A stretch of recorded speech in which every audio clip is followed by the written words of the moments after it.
Nou vriende, goeiemôre, ons is die Here nog dankbaar dat ons uitgespaar is, dat die Here nog 'n nuwe dag tot ons lewens toegevoeg het. Die gebed van my hart is dat die Here vir ons baie ryklik sal saamseën so rondom sy woord.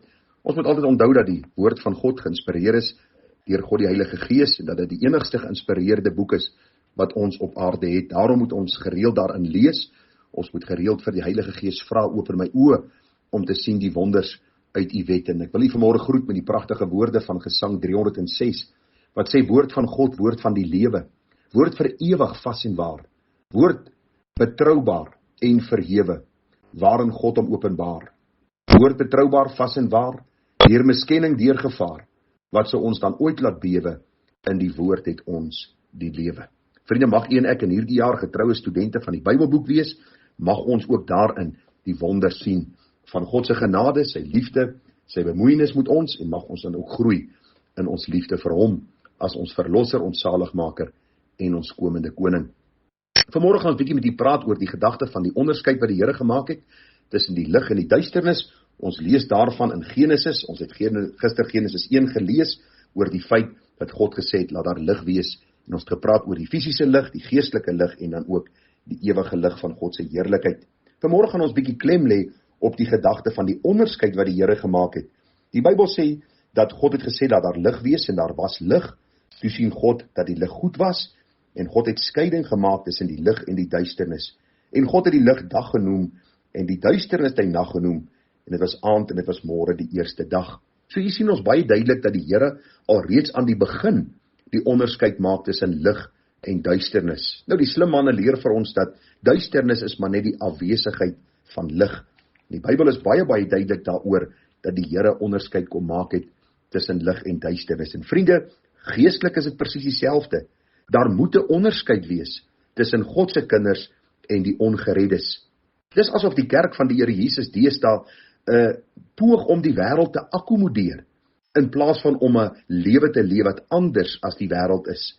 Ons hoor al hoe meer hoe predikante sê, maar luister, ons moet mense intrek en ons moet mense akkommodeer. Die Here het almal anders te geskape, so kom ons akkommodeer hulle sonde en ons praat dikwels van sonde as swakhede en die Bybel sê vir ons nee, daar moet 'n duidelike onderskeid wees tussen lig en duisternis. Hoor hoe pragtig beskryf die apostel Johannes dit daar in 1 Johannes die eerste hoofstuk. Hier praat hy baie met ons oor die gedagte van die verlossing van ons Here Jesus Christus, oor die evangelie, en 1 Johannes 1 vers 5 sê, en dit is die verkondiging wat ons van hom gehoor het, en aan julle verkondig, God is lig, en geen duisternis is in hom nie.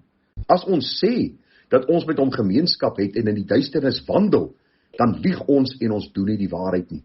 Maar as ons in die lig wandel, soos hy in die lig is, dan het ons gemeenskap met mekaar en die bloed van Christus Jesus, sy seun, reinig ons van alle sonde. Nou vriende, kom ons probeer om hierdie paar verse net vir u te verklaar in die lig van hierdie gedagte, die onderskeid tussen lig en duisternis. Die Bybel sê vir ons in die eerste plek, God is lig. Dit beteken nie, vriende, dat hierdie skepingsdag in Genesis 1 vir ons wil sê dat God 'n geskape wese is nie. Maar wat die Bybel vir ons wil kom leer, dat in God is geen duisternis nie. Hy is die een wat van ewigheid af was, is en sal wees. God die enig Vader, Seun, Heilige Gees. Christus was van ewigheid af gewees. Christus is ook die lig wat na die wêreld gekom het, sê die Bybel. Ons gaan nou vir u lees daar in Johannes, die eerste hoofstuk. Maar die gedagte wat die Here vir ons hier wil kom uitbeeld, deur die pen van Johannes, is dat in God is daar geen duisternis nie. Hy is die ewige lig. En die Bybel sê vir ons baie duidelik, dat as ons sê ons behoort aan hom, hoor dit staan hierso, dan kan ons nie in die duisternis wandel nie. Hierdie woordjie wandel beteken om elke dag die duisternis lief te hê, die duisternis op te soek, die werke van die duisternis te doen, dit te akkommodeer in my lewe. En ag vriende, u weet vanmôre hoe u lewe lyk. As u vanmôre geen begeerte het na God, sy waarheid, sy woord, 'n liefde vir hom, 'n haat vir sonde, 'n begeerte dat ander mense gered moet word, jy moet u vir u self die vraag afvra, is ek miskien godsdienstig en verlore, of behoort ek werklik aan die Here Jesus Christus? Want die Bybel sê vir ons, as ons sê ons behoort aan die Here, dan wandel ons nie in die duisternis nie, maar hoor, die Bybel sê vir ons, dan wandel ons in die lig.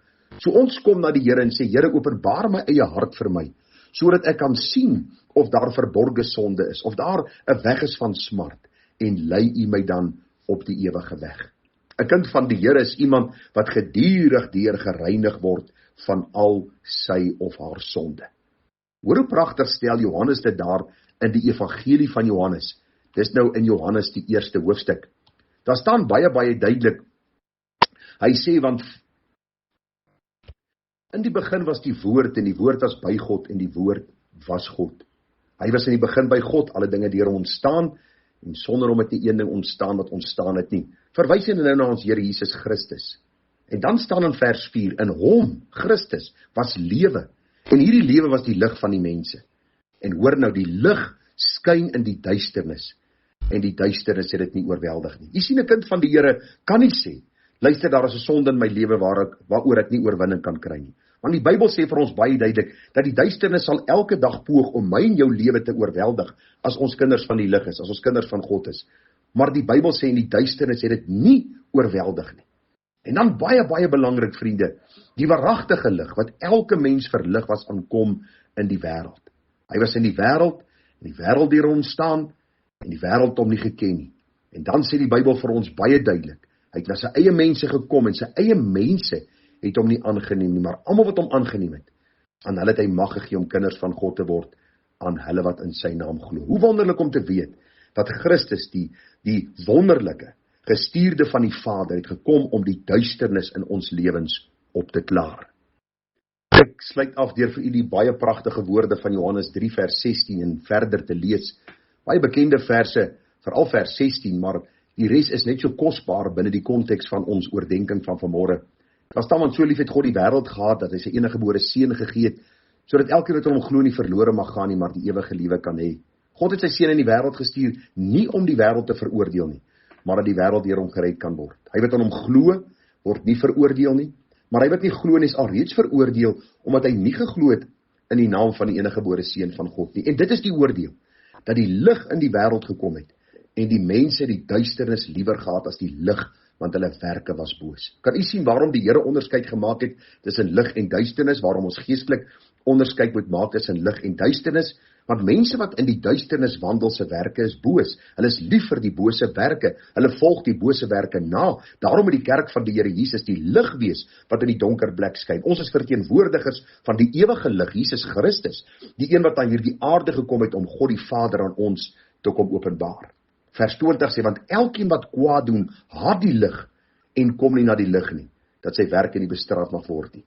Maar hy wat die waarheid doen, kom na die lig, sodat sy werke openbaar kan word, dat hulle in God gedoen is. Hoe wonderlik om te weet, dat kinders van die Here is nie sondeloos nie, maar as kinders van die lig vlug ons nie van die Here al weg nie. Want u sien, ons weet, hy is die bron van ons hoop. Ons vlug na hom, en in sy lig sien ons die lig, soos ons in Psalm 36 vers 10 leer. En dan vra ons, Here, reinig ons gedurig deur van alle sonde. So ek vra jou vanmôre by hierdie oordenking, doen 'n ondersoek in jou lewe. Is jy iemand wat in die duisternis wandel? Is jou werke gekenmerk deur bose dinge wat jy doen? Haat jy die lig? Kom jy nie na die lig nie? Is jy iemand wat in opstand is teenoor die Here? Dan pleit ek vanmôre by jou, dat jy sal sien dat die Here in die wêreld gekom het, nie om die wêreld te veroordeel nie, maar dat die wêreld deur hom gered kan word. En wat moet jy doen? Vlug na hom, sodat hy jou hart kan reinig met sy kosbare bloed en dan vir jou lewe en lewe in oorvloed kan gee. Vriende, groete vir u, baie seën, mooi dagie verder. Tada.